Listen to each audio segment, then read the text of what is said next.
नमस्ते। कभी सोचा है कि एक छोटी सी चिंगारी कैसे एक पूरे साम्राज्य को जला सकती है? साल था 1857 और भारत में ठीक यही हुआ। एक ऐसा विद्रोह, एक ऐसी बगावत जिसने ब्रिटिश राज की जड़ें हिला दी और भारत के भविष्य की कहानी ही बदल डाली। तो आइए आज इसी ऐतिहासिक बगावत की परतें खोलते हैं। जानते हैं, इस एक घटना के कई नाम हैं। अंग्रेजी इतिहासकारों ने इसे सिर्फ सिपाही विद्रोह या सिपोई म्यूटिनी कहकर छोटा कर दिया। वहीं कई भारतीय इतिहासकारों ने इसे महान विद्रोह कहा और विनायक दामोदर सावरकर जैसे राष्ट्रवादियों ने तो इसे भारत का प्रथम स्वतंत्रता संग्राम का दर्जा दिया। तो सवाल यही है, और ये बहुत बड़ा सवाल है, क्या ये महज कुछ नाराज सिपाहियों का गुस्सा था जो भड़क उठा, या फिर ये पूरे हिंदुस्तान की आजादी की पहली बड़ी संगठित जंग थी? बस यही सवाल है जो आज हमारी इस पूरी बातचीत के केंद्र में रहेगा। देखिए, इसकी शुरुआत बेशक ब्रिटिश ईस्ट इंडिया कंपनी के सिपाहियों के गुस्से से हुई, लेकिन ये आग इतनी तेजी से फैली कि जल्द ही आम लोग, किसान, जमींदार सब इसमें शामिल हो गए। देखते ही देखते ये विद्रोह उत्तर और मध्य भारत के एक बहुत बड़े हिस्से में धधकती हुई ज्वाला बन गया। अब ये समझना जरूरी है कि ये सब कुछ अचानक नहीं हुआ। नहीं, इसके पीछे ब्रिटिश शासन के खिलाफ लगभग 100 सालों से सुलगता हुआ गुस्सा था, एक गहरा असंतोष था। तो चलिए पहले उन कारणों को समझते हैं जिन्होंने इस बड़े तूफान को जन्म दिया। राजनीतिक वजहों में सबसे बड़ी वजह थी लॉर्ड डलहौजी की एक खतरनाक नीति। इसे कहते थे व्यपगत का सिद्धांत या डॉक्ट्रिन ऑफ लैप्स। सीधी सी बात यह थी कि अगर किसी राजा का अपना कोई बेटा नहीं है तो उसके मरने के बाद उसका राजपाट सीधे अंग्रेजों का हो जाएगा। इस एक नीति ने भारतीय शासकों के मन में डर और गुस्सा दोनों भर दिया था। और इस नीति का असर देखिए, सतारा, नागपुर, झांसी, एक के बाद एक कई राज्यों को हड़प लिया गया। लेकिन सबसे बड़ा झटका तब लगा जब अवध पर कब्जा किया गया, जो कि अंग्रेजों का वफादार माना जाता था। इस एक कदम ने हजारों सैनिकों, दरबारियों और अधिकारियों को रातों रात बेरोजगार कर दिया। और यही वजह है कि अवध इस बगावत का सबसे बड़ा गढ़ बना। पर यह गुस्सा सिर्फ राजा महाराजाओं तक ही सीमित नहीं था, ये तो आम आदमी तक पहुंच चुका था। कैसे? अंग्रेजों की आर्थिक नीतियों को देखिए। किसानों पर इतना भारी लगान लगा दिया कि उनकी कमर ही टूट गई, और भारत का जो मशहूर कपड़ा उद्योग था उसे तो जैसे तबाही ही कर दिया। फिर आए सामाजिक सुधार, जैसे सती प्रथा पर बैन। इरादे शायद अच्छे हों, पर लोगों को लगा कि यह हमारी परंपराओं में सीधा दखल है। ऊपर से ईसाई मिशनरियों के प्रचार से यह डर भी फैल रहा था कि कहीं जबरदस्ती धर्म तो नहीं बदल दिया जाएगा। और फौज में, वहां तो भारतीय सिपाहियों के साथ भेदभाव खुल्लम खुल्ला था, कम तनख्वाह और कोई इज्जत नहीं। तो सोचिए गुस्सा कितना उबल रहा होगा। तो माहौल आप कह सकते हैं कि एक बारूद के ढेर जैसा था। बस एक चिंगारी लगने की देर थी, और वो चिंगारी बहुत जल्द भड़की। और वो चिंगारी आई एक नई राइफल की शक्ल में।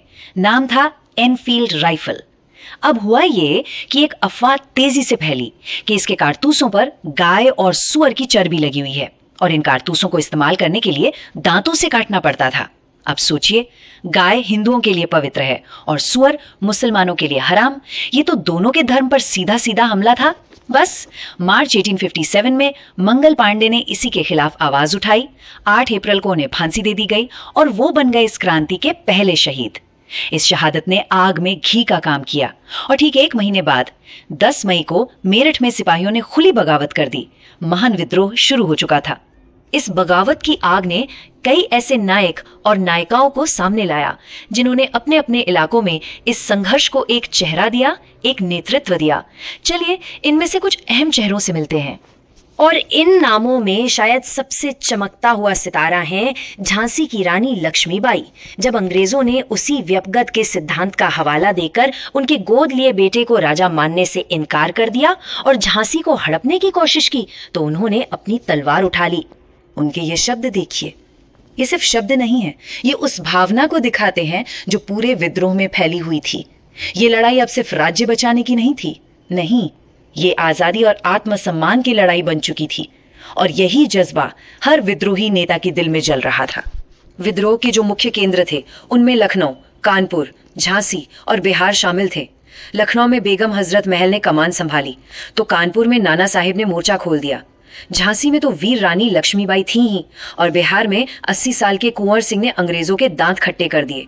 इसमें कोई शक नहीं कि विद्रोहियों ने बहुत बहादुरी से लड़ाई लड़ी, लेकिन एक संगठित नेतृत्व की कमी और हथियारों की कमी के कारण अंग्रेजों ने आखिरकार इस विद्रोह को बड़ी बेरहमी से कुचल दिया। लेकिन इस हार के बाद जो हुआ उसने भारत की कहानी हमेशा के लिए बदल दी। सबसे बड़ा और फौरी नतीजा ये निकला कि भारत में ईस्ट इंडिया कंपनी का राज खत्म हो गया। जी हाँ, जिस कंपनी ने 100 साल से ज्यादा राज किया उसे हटा दिया गया। अब भारत पर सीधा शासन ब्रिटिश क्राउन यानी महारानी विक्टोरिया का हो गया। गवर्नर जनरल का पद भी बदल गया। अब उसे वॉइस रॉय कहा जाने लगा, जो सीधे महारानी का प्रतिनिधि होता था। इसके साथ ही कई 100 साल पुराने मुगल साम्राज्य का सूरज हमेशा के लिए डूब गया। अंग्रेजों ने भी अपनी गलतियों से सीखा।